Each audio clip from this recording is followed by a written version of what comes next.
Good evening. Welcome to the Jamie Glazov Show. This evening, Fired for Islamophobia Part 2. Our guest this evening, Eric Allen Bell, a regular blogger for the Daily Kos, where he was recently banned for the crime of writing 3 articles that ran afoul of the mindset there. He specifically named loonwatch.com as a, quote, terrorist spin control network. He is currently producing a documentary entitled Not Welcome that is about the backlash against construction of a 53,000 square foot mega mosque in America's Bible Belt. And Robert Spencer, the director of Jihad Watch and the author of 10 books, including 2 New York Times bestsellers, The Truth About Muhammad and The Politically Incorrect Guide to Islam and the Crusades. Robert Spencer has been very unfairly called, he has recently told me, as a greasy Islamophobe. Is that correct, Rob?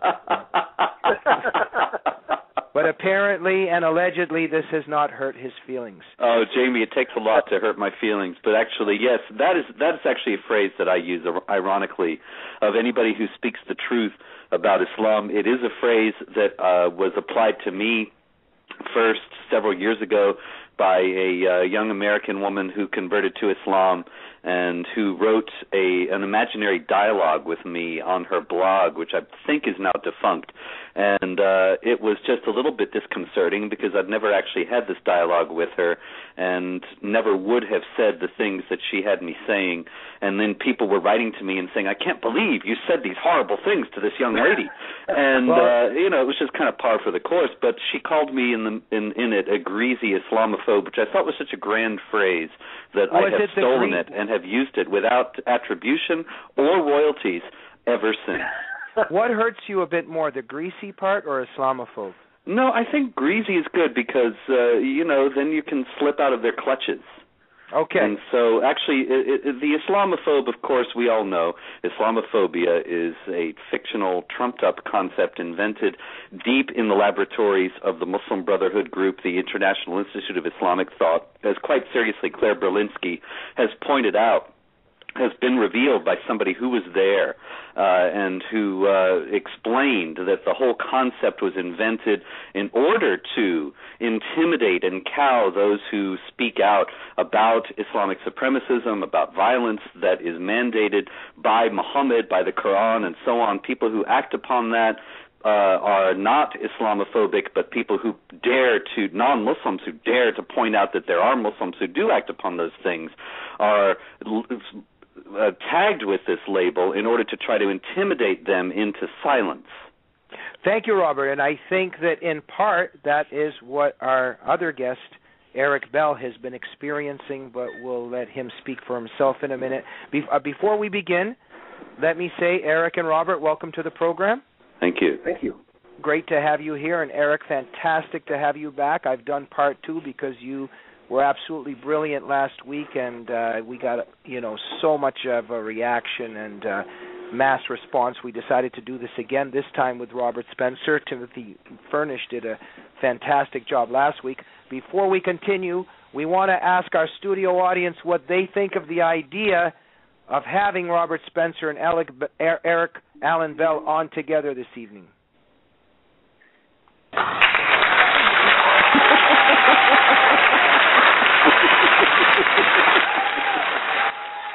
All right, okay. I love the pregnant pause there. They had to think it over for a minute. Yeah, they had to think it over. Let us begin with Eric Allen Bell. Eric, for the sake of new listeners and also to maybe add a little bit, a week has passed, but so much has probably already happened. Give us a little bit of a Coles version of what's happened in your life, in your professional career, what went down at the Daily Kos, and where things stand now. In the summer of 2010, I started production on a documentary, which I titled Not Welcome.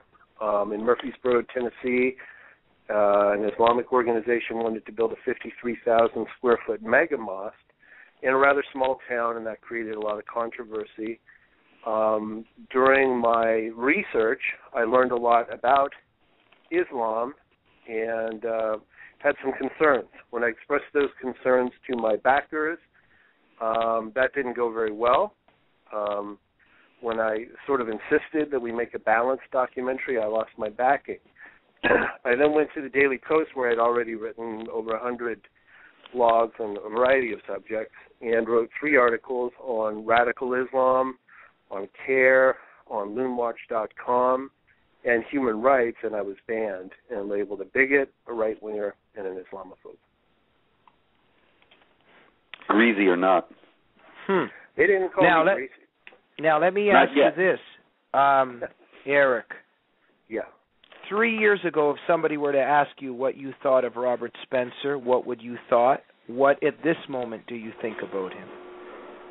Well, you know, I started hearing the name Robert Spencer around the time I got involved with the documentary. I was not familiar with him prior to that, so that would be about 2 years ago. I was told that he and Pamela Geller were the sort of champion Islamophobes. They were loons. They were just these crazy people who hate Islam and tour the country trying to build a hate group. I found that the Southern Poverty Law Center sort of echoed that sentiment on their site. So I didn't know much, and really it wasn't until I was through with production and was in post-production doing a lot of fact-checking that I started to read some of Spencer's books and watch documentaries that he appeared in, and my experience of what he was saying didn't quite line up with what I had heard in terms of his reputation. Mm-hmm. And now, if you were to concede, in part anyway, that some of, let's say, what Robert has found or is saying could be arguably legitimate, have you yourself come under criticism and attacks for doing such a thing? That's putting it mildly. Yes, I've come under criticisms and attacks. Numerous people have warned me, you know, he's a hate monger, he's a fear monger, don't be taken in. You know, my impression, the first book I read of Robert Spencer's was The Truth About Muhammad, and I did a fair amount of research after reading that book. And as far as I can tell, it's just putting forth historical facts, quotes from the Quran, Hadith, and so forth. I don't see anything that's hate-mongering in there.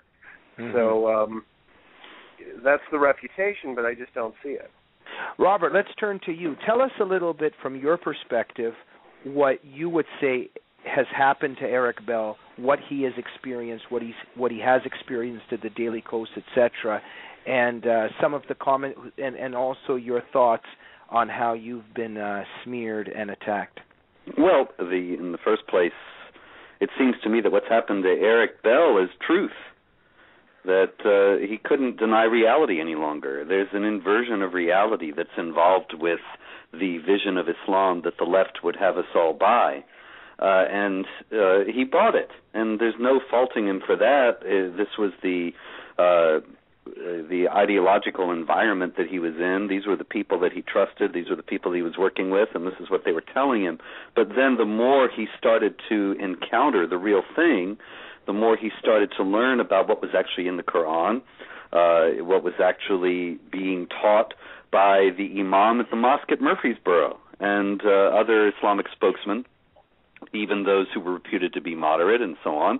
He began to see that things were not exactly lining up with the explanation that was being offered. And so then when one is in that situation, there you have two choices. You can shut down and become a lemming and an automaton and a cog in the machine, and there are all too many of those.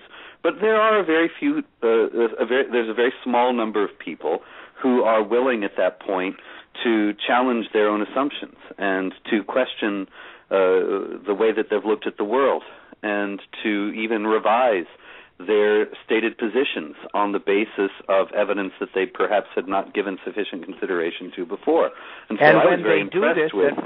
Sorry to interrupt. And when they do this, they suffer slander and smearing what you've experienced for years and now what Eric is experiencing. Yeah, well, see, this is just a tactic, you know. This is the way that the Islamic supremacists have always operated.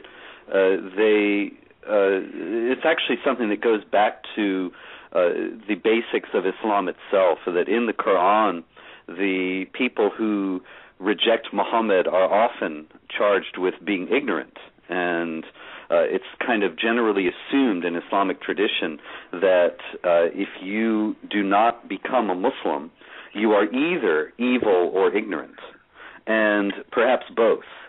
but you cannot, in good faith and with a clear conscience, reject the shining and evident truth of Islam.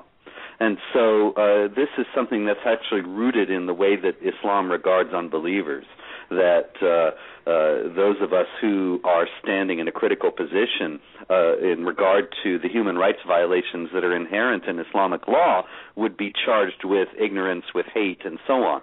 But of course, at the same time, it plays very well nowadays into the national traumas and international traumas about racism and bigotry that come from, in the United States, the experience with racism and with the oppression of the black Americans, and in Europe with the whole of the Nazi experience of the idolatry of race and blood.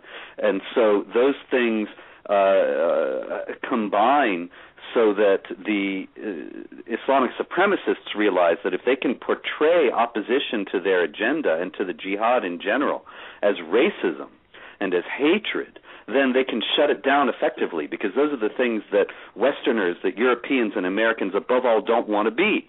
And of course, nobody does in his right mind want to be a racist or a bigot or a hate monger. Right. And so they use these things to intimidate people, to frighten people into thinking that if they resist their oppressive agenda that is at variance with basic notions of freedom, then somehow that's hateful.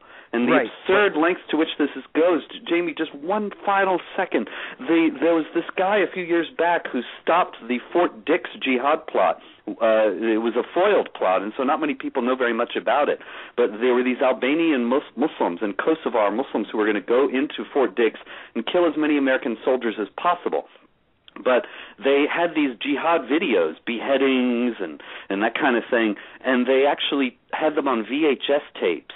And they took them to a video store to ask the guy to transfer them to DVD. And this kid is working, transferring these tapes to DVD, and he finds all this disturbing, gory, horrible, hateful stuff. And he goes to his manager and says, maybe I should turn these guys in to the police. Maybe I should call the police, but I don't want to be racist or anything.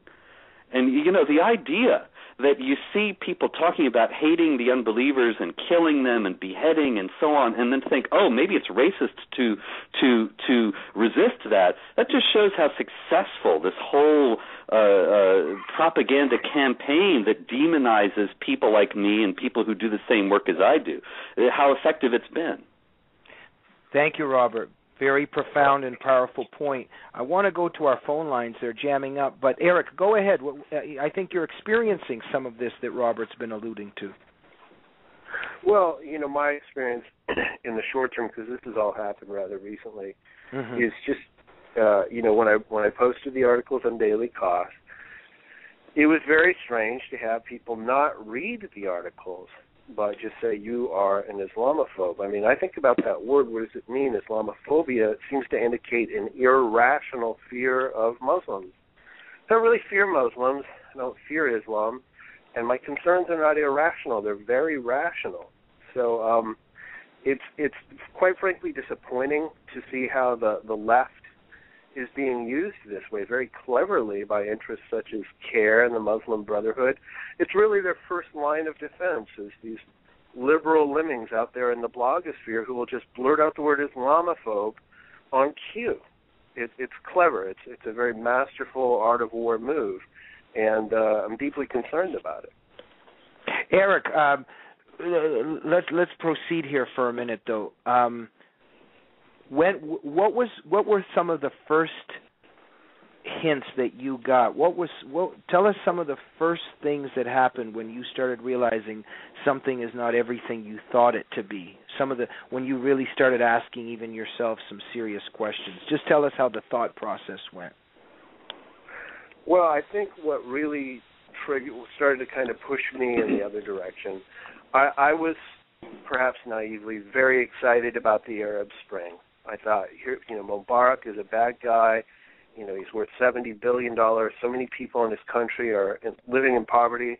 They're going to overthrow him. This is going to be fantastic. Fast forward a few months, and I realized the Muslim Brotherhood is taking over. In Tunisia, Sharia law is being instituted. In Libya, Sharia law is being instituted. So I realized these so-called revelations were kind of trading in one form of tyranny for another.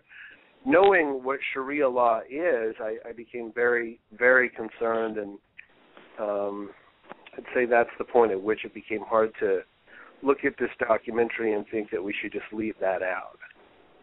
Mm-hmm. And there's pressure on you to leave those things out, correct? The focus of the documentary was supposed to be about the evangelical, radical, lunatic fringe in America, the end times way of thinking, how it influences foreign policy, and using the controversy in Murfreesboro as something of a jumping-off point. So I went back to my backers and said, I think that's a little imbalanced, because the people in this town, they may not be presenting their case very well, but they're not completely wrong. They have some very legitimate concerns about the spread of Islamic values or Islamic law.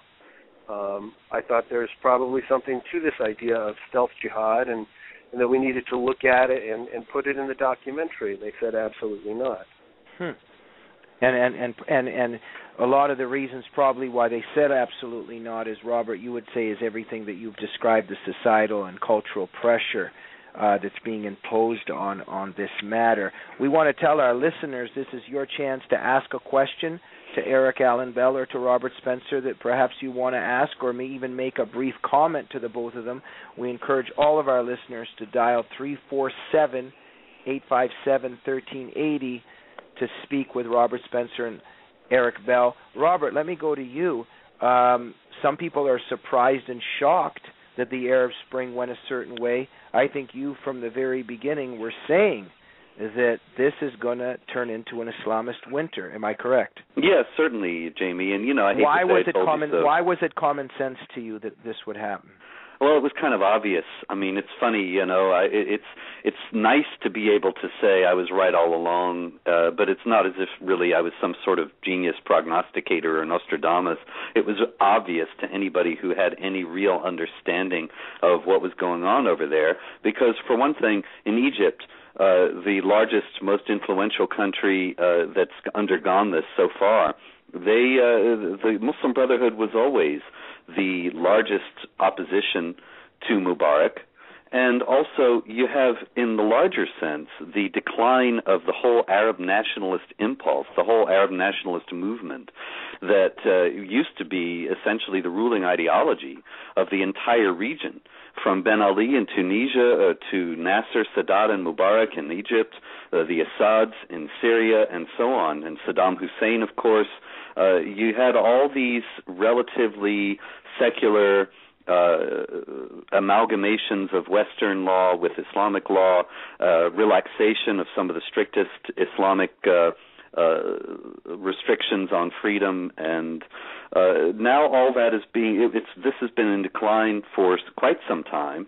The trajectory of the careers of people like Saddam and Yasser Arafat show how it was waning even as far back as the 90s or even earlier.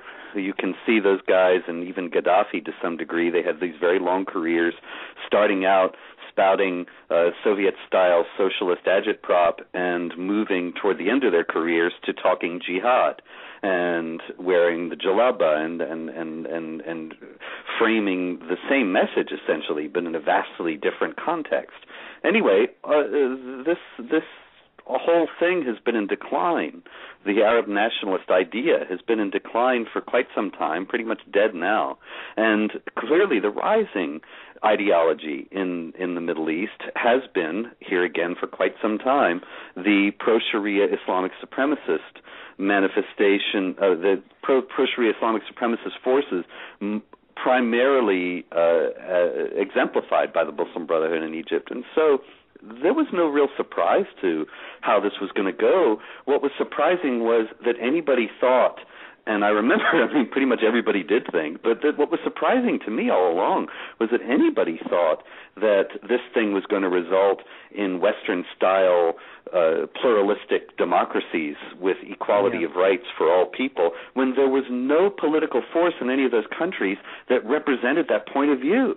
And when there was nobody fronting for these ideas, how did they think they were going to ever gain the ascendancy? I think there's a certain self-delusion. I mean, myself personally, I've been agonizing and fighting on behalf of women in the Muslim world, and especially, let's say, in Egypt, where more than 90% of little girls have their genitals ripped out before they're 8 years old. And I'm just thinking, when 90% of the women have this done to them, when more than 80% of the people believe in Sharia law, killing for apostasy, et cetera, how do you expect a democracy to occur when the majority take over? It's just mind-boggling. Yeah, precisely. And there was even a rather extensive poll done in Egypt just a few months before the whole all the uprisings began, and it reflected exactly the attitudes that you're talking about. And so there was just no basis whatsoever for anybody to think there was some sort of broad popular movement representing Republican values.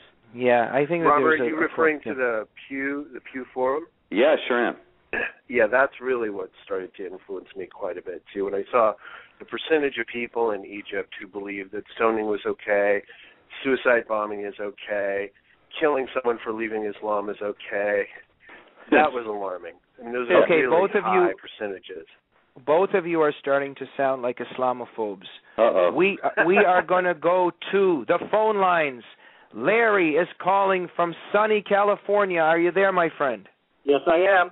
Do you have a profound question for one of our guests? Yes, I do. Go ahead. Mr. Spencer, my question is for you. It's a pleasure to speak to you. I've learned a lot from Jihad Watch.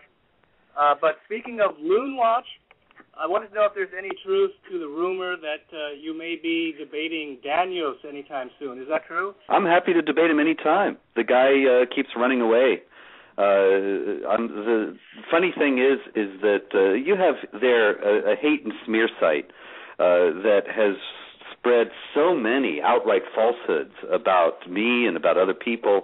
Really, I would like to be able to say that basic civility, that basic respect as a human being ought to be a prerequisite for any kind of rational discussion. But given the nature of the situation nowadays, the heat in the political arena, I think that, okay, I have to forego that.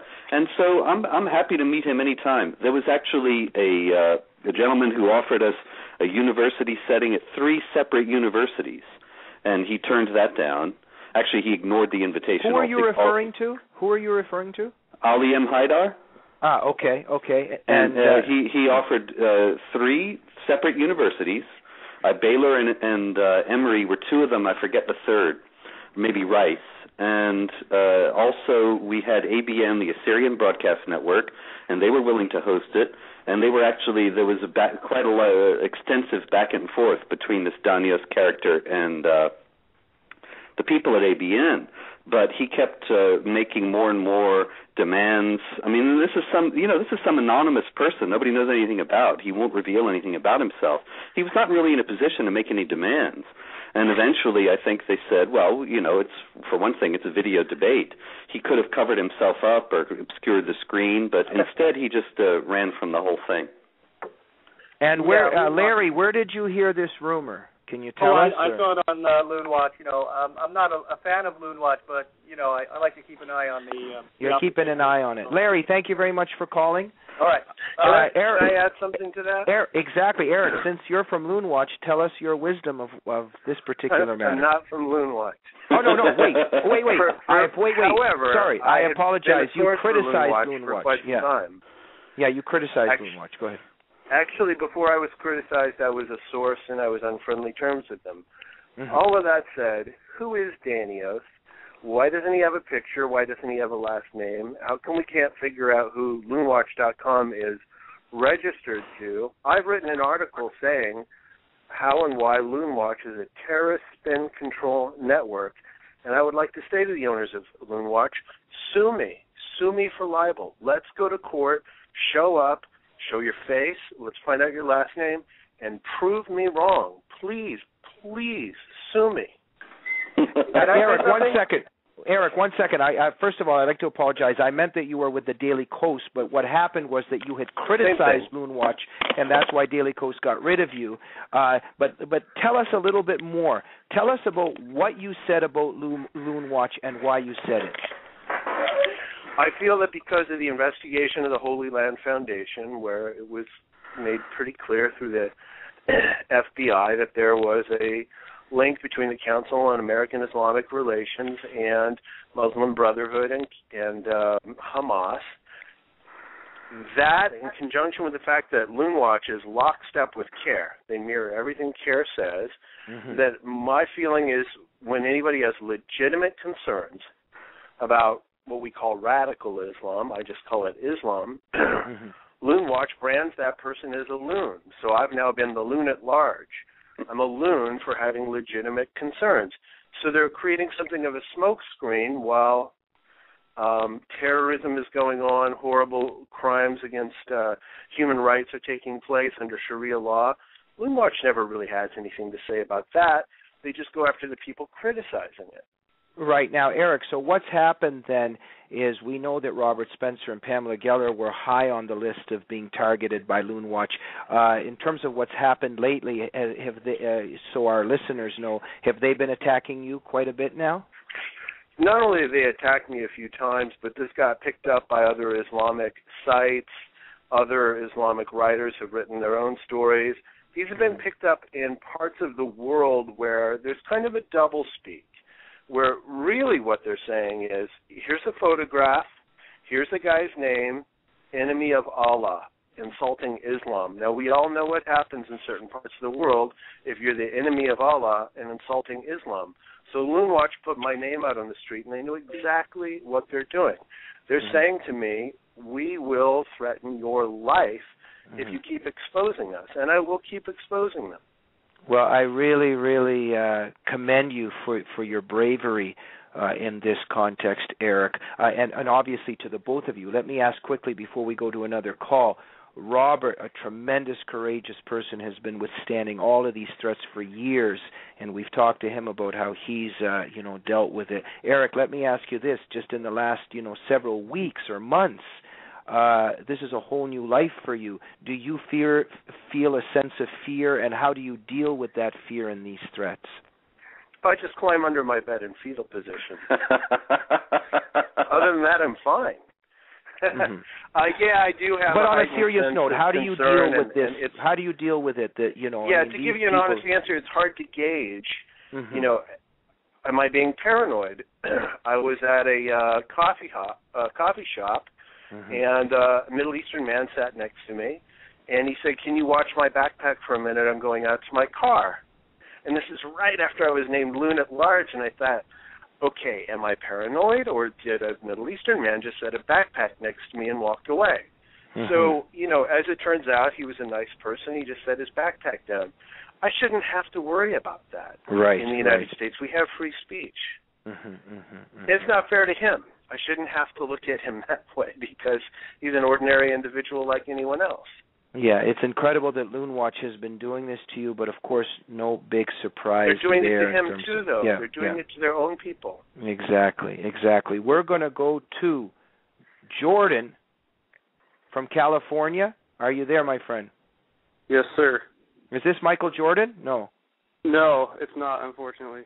Okay, you have a question, my friend. Yeah, I have a question for Eric. Go ahead. Sure.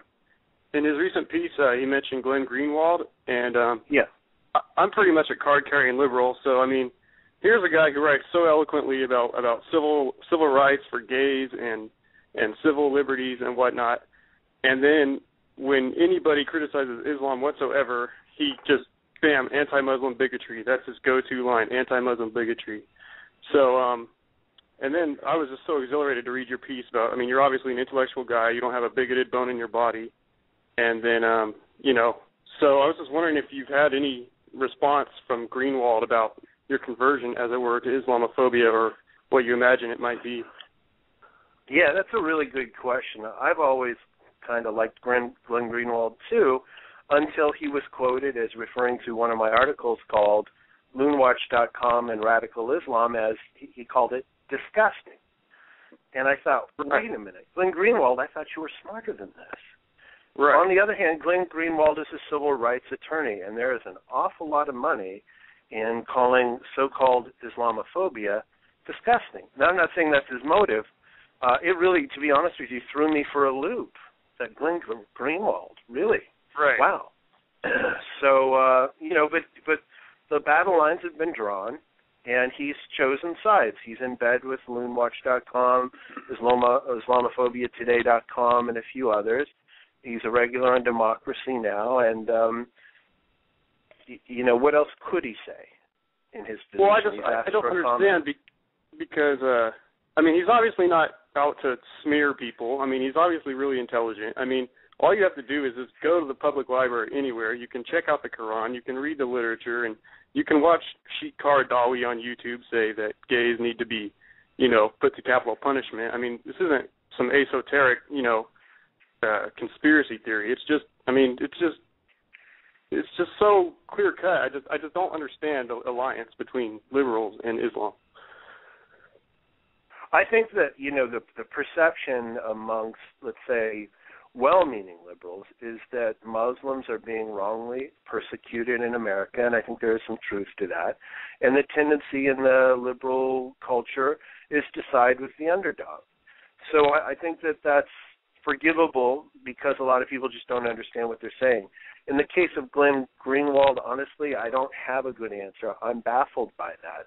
I wrote an article that just laid out facts about Islam, and he said it was disgusting. Right. Thank you very much, Jordan. Thank you for calling in. Robert, can you give us some of your wisdom on this?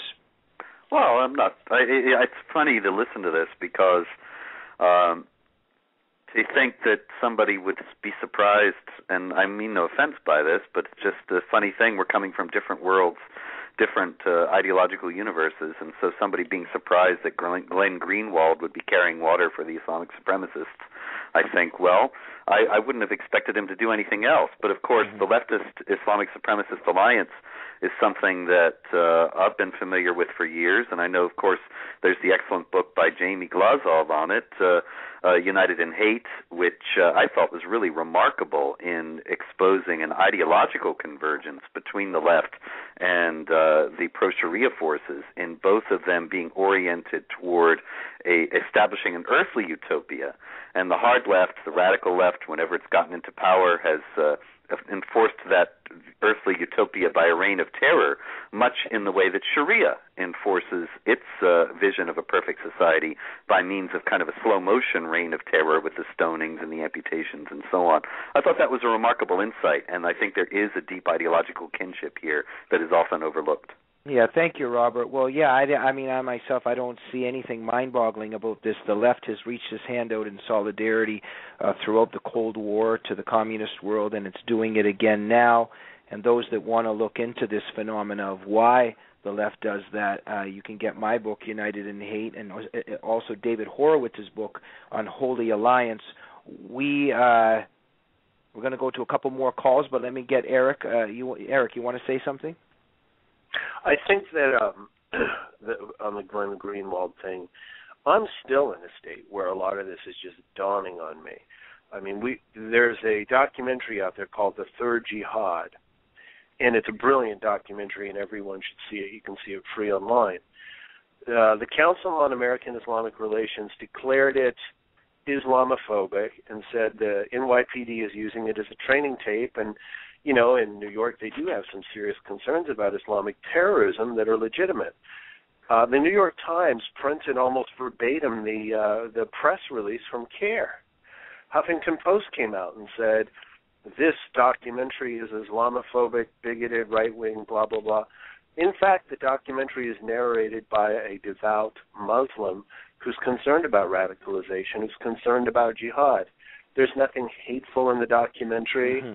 There's nothing Islamophobic. There are some very valid concerns raised by a Muslim.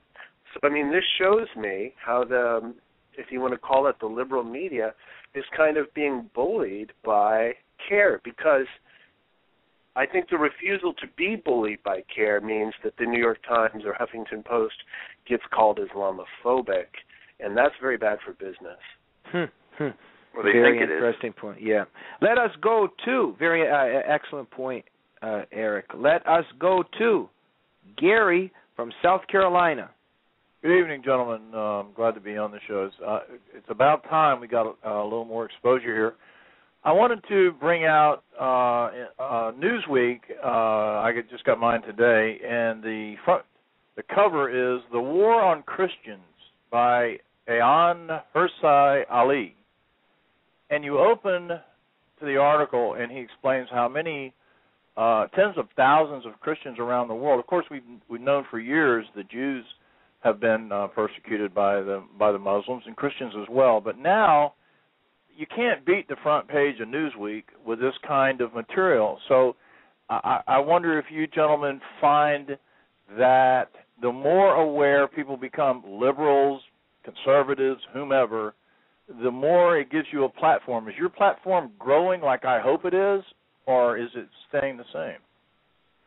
Well, I think, unfortunately, I hate to throw rotting cabbage on the sofa, but unfortunately I think that my platform and the platform of people who speak the truth about this in general is actually diminishing. But I'm confident because I know that what we're saying is true, and so I'm not really worried about it in the long run. But I think that certainly during the Obama administration, the Council on American Islamic Relations and other Hamas-linked Muslim Brotherhood front groups are doing the best they can to shut us all down. And that's one of the things behind this war against the Third Jihad film, which is actually a pretty tepid film that doesn't go nearly as far as it could have gone. But nonetheless, right now, the CARE smells blood.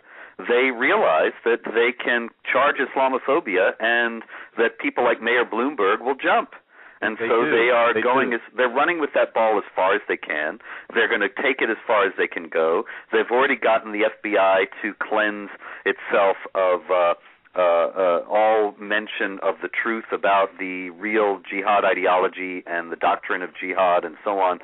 No agents are to be taught that. Agents who have been taught about it have to be re-educated. There have been a few rogue agents who have contacted me under the table. I'm not going to give their names, of course. There's still agents, in other words, who are interested in the truth and in accuracy about this. They're not going to be able to eradicate it entirely. But right now, the momentum is all on the other side. And so, Robert, yeah. Everything that you're saying, we are losing. Am I correct? Yeah. Well, and so I was really shocked. Anti-Care. Anti-Care was sued by CARE and lost.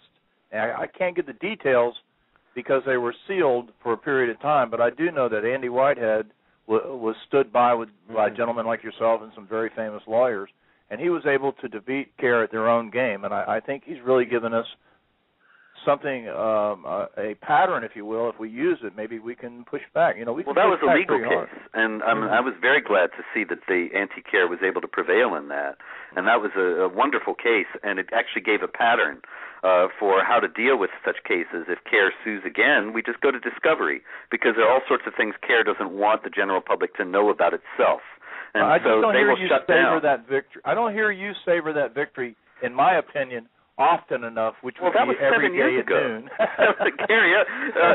It would be nice. I don't have the time or the luxury to savor 7-year-old victories. I'm moving on to what we're doing with today. You got a big target on your back. You've had it there for years, and I, for one, appreciate it. And I'd just like to say, and close with this: the license plate on my car, which is issued by the state of South Carolina, is Kaffir. Oh, that's great. Probably they didn't know what it meant, or they would have flagged it. Thank you very much for calling in, Gary. Before we go to another call, Eric, what do you think of all this? I was just taking all of that in. Ayaan Hirsi Ali is actually female. She wrote a great book called Infidel. Anybody who hasn't read it should read it. I think that, with about 75% of Americans claiming to be Christian, I'm not one of them, but it stands to reason that a publication as popular as Newsweek, with that kind of a headline, that ought to grab some attention. I mean, it is actually true in these Islamic countries that Christians are being targeted, kidnapped, tortured, imprisoned, assassinated. It's a very serious problem. Just in Saudi Arabia alone, it's against the law to build a Christian house of worship. And that's not the only Islamic country that has such a law. So, it's very relevant, and I'm happy to see that Newsweek has had the courage to print such an article. Now, Eric, Newsweek has the courage to print such an article, but as we know, the mainstream media overall is a whole other thing, and what Robert's alluding to in terms of how CARE is pressuring the FBI, how people are backing down. Now, just in terms of what you yourself have run into the last couple weeks, are you pessimistic? Do you also see us losing this culture war? I think the key to winning this culture war is that there needs to be a concerted effort to reframe this issue as not being a partisan issue. This is not a right-wing versus left-wing issue. It has to be perceived accurately as a human rights issue.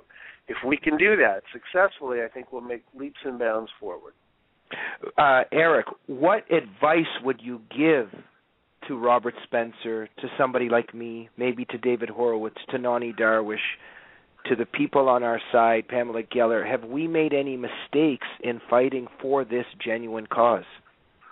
You know, I know what's happened recently. Just almost everybody you named has reached out to me, invited me to write on their blogs or to be in dialogue or to speak on the phone, knowing that we have ideological differences and looking for commonality.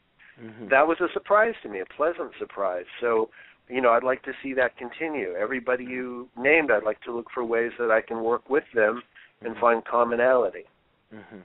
Are you at this stage, even on a personal level, a bit uncomfortable in forming these new alliances? I wouldn't say uncomfortable. I would say that it's very surreal. Some of the people you named, you would never have imagined. Noni Darwish would be a great example. The last time she and I spoke was 2 years ago, and it was not pleasant. So today we had an email exchange that was civil, and you know, there are some areas in which we disagree, and we had a very civilized, constructive conversation about it. Fantastic. Let's go to Robert from Florida. Hey, good evening, gentlemen. Quick question or comment, please. Yeah, I have a question for both gentlemen. Robert, by the way, I ran into you down here with Pamela in St. Petersburg. Good to talk to you again. Yeah, thanks. Thanks for calling in. Robert, I wanted to ask you whether or not, what you think about the idea that it's interesting that the same way in Islam, when you have an apostate from Islam, seems very similar in a certain sense to the way the left treated Eric. There's no room whatsoever for disagreement. You know, you're completely vilified and torn down, and maybe not with the violent element, but you certainly are completely discredited and vilified for leaving the faith, as it were. And Eric, I had a quick question, and I'll hang up and let you guys answer, about whether you think that sort of the left, and I used to be very much on the left, where the distrust on the left of the motives of the U.S. government causes a lot of people in that camp to automatically take the side of the United States as enemies, kind of as a knee-jerk reaction. I'll let you guys answer it, and thanks a lot. Thank you very much, Rob from Florida, and both guests, please, as brief as you can, because we only have a little bit of time left and we got to do a couple things. Thank you. I'll chime in real quick. I think I don't speak for the left. It has been my perception that there's concern that the military-industrial complex is trying to manufacture consent for a war against Iran and other oil-rich Islamic countries by fanning the flames of Islamophobia. So there's suspicion there. Okay. Robert? Well, I look at it very differently, of course. I think that there is a hatred of America, self-hatred of the Western civilization in general on the left that goes much deeper than any political concerns of the moment. There's been a tendency since the 60s and probably before that to ascribe all the ills of the world to the West, to Christian civilization, to America, and so on. And this just keeps coming up. And so a lot of the sympathy, a lot of the convergence between the left and the Islamic Jihad, I think, does come out of that. Thank you very much, Rob. There really is a sentiment among the left, and not all of the left, parts of the left, that, let's just say 9/11, a lot of people think, well, we had it coming. And it's just, I couldn't disagree more, but it is a very popular point of view. Exactly. Let us go to Edward from New York. Hi, I just wanted to say hello and thank Robert Spencer and Eric Allen Bell, both of them, for their tremendous courage. I also wanted to just comment and say that I'm very heartened to see someone on the left come out openly in criticism of Islam. I feel like we desperately need more of that so that it's a nonpartisan movement. That's my comment. Thank you very much, Edward. You're welcome.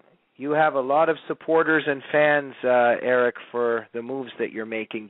Eric, do you feel a bit uncomfortable for people saying that you were on the left? Do you consider yourself as somebody on the left? I have a hard time with that because, I have some points of view that are very fiscally conservative and some social points of view that are extremely liberal. This whole left-right thing is a little confusing. The culture of the right wing is not a place where I feel at home. The culture of the left up until recently was comfortable. Now, I don't know. I'm a stranger in a strange land. Thank you. Edward, thank you very much for calling. You're welcome. Thanks. Robert, let me go to you for a minute. Where do we stand now in this culture war? What are some things on your mind right now, and what are you up to personally in terms of the battle ahead? Well, that's a lot of large questions, Jamie.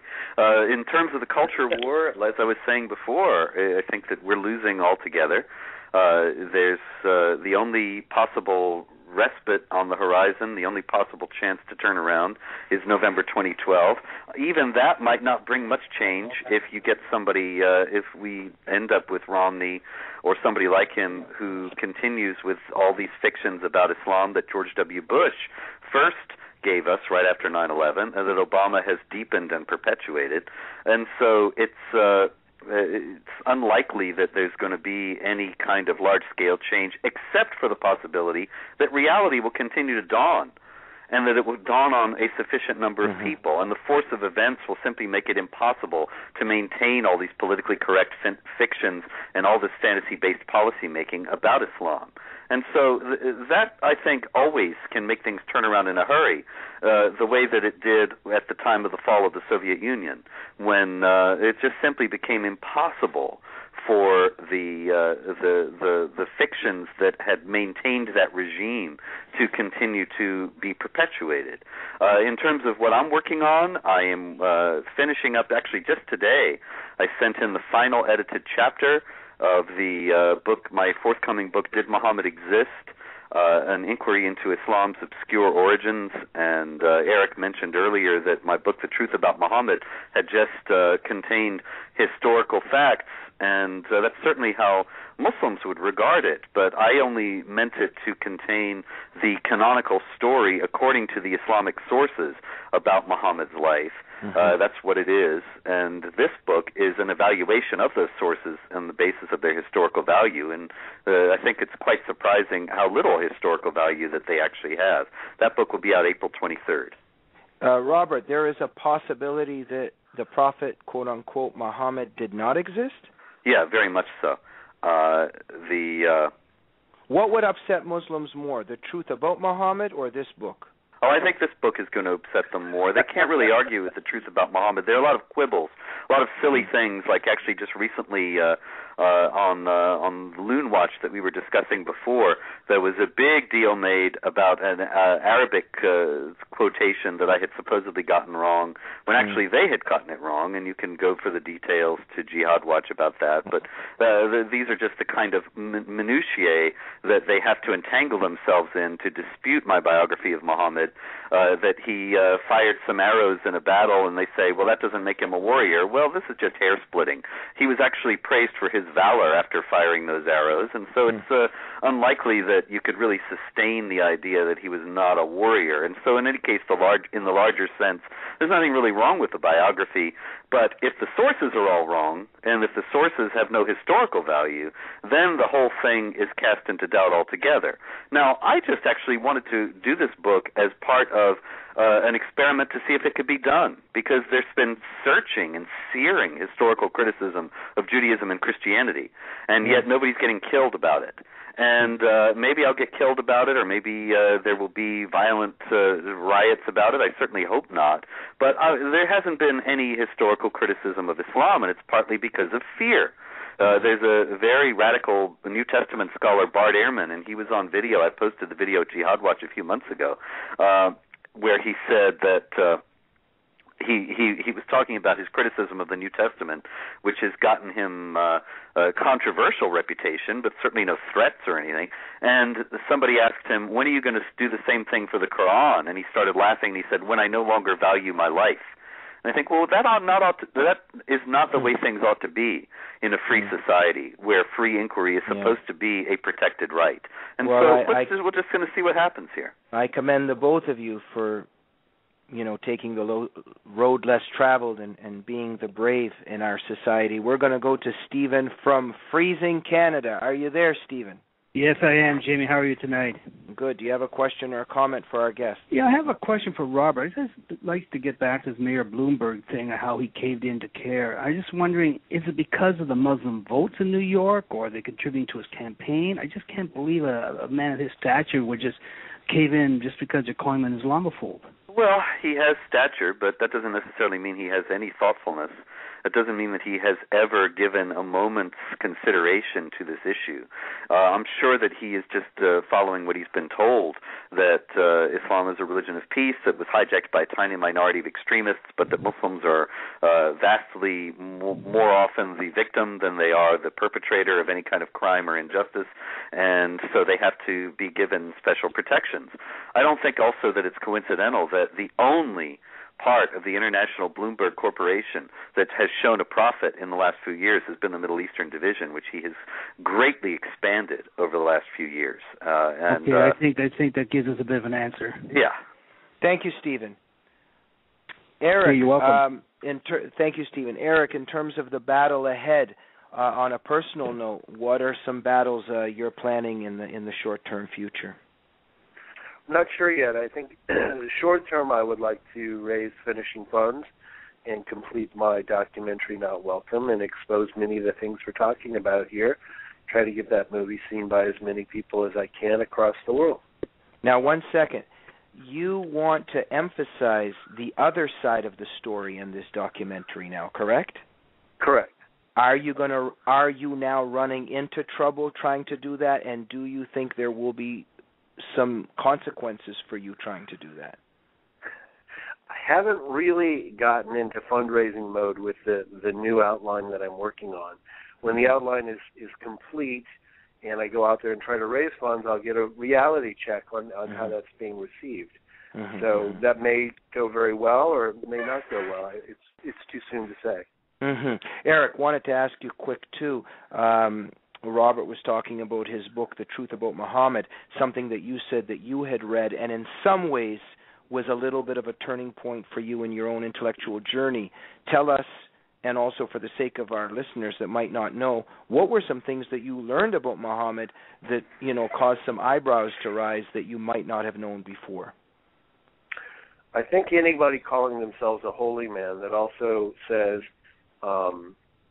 when there's adultery, you should stone this woman, not the man, but the woman, stone her to death. Somebody who's ordering people to be beheaded, somebody who's spreading their religion of peace through warfare, somebody who has raped a 9-year-old girl, somebody who has auditory hallucinations telling them to do violent things, that this is the ideal man in Islam, the ideal man. Anybody who's following somebody like that is like a member of the Manson family. And I mean, that's just psychotic. That's completely insane. 1.5 billion people think that's the ideal man. If I'm going to make a documentary that even touches on Islam, I have to mention that. I think that's pretty much all I think we should do a movie of the life of Muhammad. What do you think? And gentlemen, a biopic of Muhammad as depicted in the earliest Muslim sources. But gentlemen, here's Ben Kingsley. Gentlemen, here's the from Gandhi to Muhammad. Gentlemen, here's Robert. You maybe loved you him should. as Gandhi. Robert, maybe. He's Robert, back and he's mad. Robert, would you consider starring in it because you have quite a beard going, so you could be, the main character. I'm game, Jamie, because I know that no other actor will want to do it. So I will start the Lee Strasberg lessons, and I'll get going. But gentlemen, here's the thing: even when Eric just said the things that he said, I catch myself even quivering a little bit. It's almost like there's this reaction in our culture where, oh my God, you're not supposed to be saying that. You're not supposed to be saying that. People are going to get offended. This isn't good. Our culture is shaped in this way, but these are just historical facts, and historical facts that are in Islamic texts. And yet the left and the liberal media are upset for the both of you if you, and upset with people like me and whoever, when we actually simply just repeat what we find in the texts. This is a serious problem in our culture. It's a tactic. It's the same thing with the Organization of Islamic Cooperation that's trying to compel Western states to limit free speech regarding Islam. When these mullahs and these imams, they preach threats and murder and bloodshed and hate, they don't say a word. But when Geert Wilders or Wafa Sultan or Ayaan or I or Pamela or somebody else quotes them, then it's terrible Islamophobia. And obviously the idea is to render us mute and defenseless in the face of the advancing jihad. Let us go to Susan from New York City. Susan, you're going to have to turn the radio down, please. Okay. Go ahead, Susan. Is this Jamie? Yes, thank you for calling in. Thank you for having me on. My name is Susan. I'm also known as Urban Infidel. Hey, Susan, how's it going? I'm good. I was wondering if that was you. You're an infidel? Happy to be on. Yes. He's the urban infidel. This is Urban Infidel. Okay, you're an urban infidel. Okay, I have a blog. I don't know if anyone's seen it. I know Robert knows it. I'm a big fan. Thank you. Okay. We're talking about the culture of silencing and without naming names. Robert knows this whole story. I also recently had to resign from a very high-level position at a major publishing house in New York for my opinions on Islam. It wasn't even my opinion on Islam. I just stated a fact about Islam. And the treatment that I received at work was so hostile and so isolating and so completely degrading to me that I was forced to leave. I guess, it was one of those things where I either, sort of go along with the program or just, I really didn't have much of a choice. But this is a battle that's taking place on many fronts. There's the high-profile stories, and there's, the private stories, like my story. Like I can't really go public about it because it would be, a little bit too much that I want to bring onto myself. But I want to talk about CARE, and CARE is becoming more and more emboldened, as we've all seen.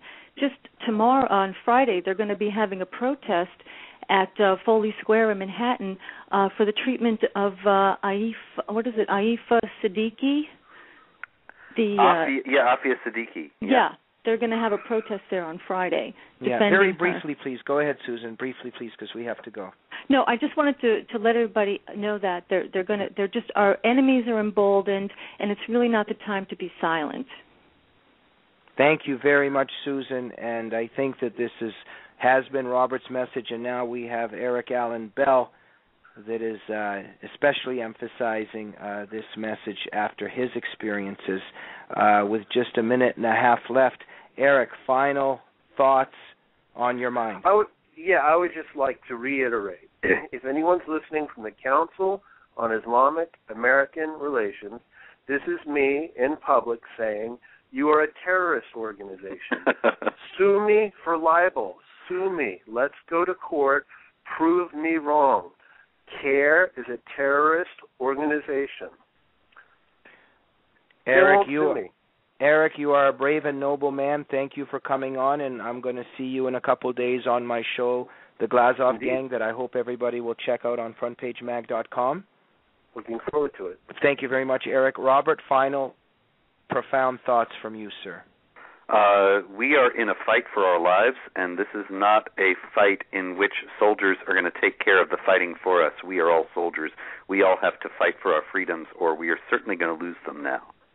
Were you inspired, Robert, by Eric Allen Bell and what he's done coming forward, and even some of the transition of thought that he's had? Yeah, very encouraging. Gives me hope to think that some of these hopeless tools who are attacking me on a daily basis that I hear from, that maybe some of them are going to wake up and see reality someday, that there are still people who are capable of independent thought. And Eric, you would say that Robert Spencer, now that you're getting to know him and reading up on his works, that he is not a greasy Islamophobe. Am I correct? He's neither greasy nor an Islamophobe. Okay. And more importantly, he's not the head of a hate group. It's just not true. It's not a hate group. Thank you very much, Indeed. Eric it's a love Allen. group. Thank you. It's a love group. Was that what you said, Robert? Yes, it's a love group. It's about freedom. Group? Okay. Eric Allen Bell. Kind of leftist. And Robert Spencer. We have to go. Thank you very much for joining the Jamie Glazov Show. We end with Madison's Rising, Soldiers of America. Love and peace, Jamie.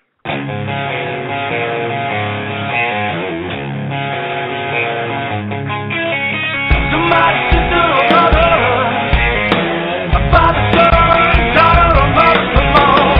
They are the